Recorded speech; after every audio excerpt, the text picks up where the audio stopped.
ॐ नमो भगवते रुद्राय नमस्ते रुद्रमन्यवपुतोदगिषवे नमः नमस्ते अस्तु धन्वने बाहुभ्यामुदते नमः यातयुषः शिवतमा शिवम् बभूवते धनुः शिवा शरव्या यातपदया नो रुद्रमृडया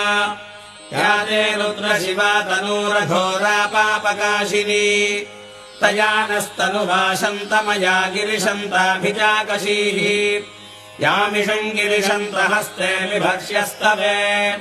शिवाङ्गिरित्रताम् कुरु माहि पुंसेः पुरुषम् जगत् शिवेन वचसा त्वा गिरिशाच्छा वदामसि यथा नः सर्वमित्यगत यक्ष्मगुम् सुमना असत् अध्यवोचरधिभक्ता प्रथमो दैव्योऽभिषत् अधीगश्च सर्वाण्यम्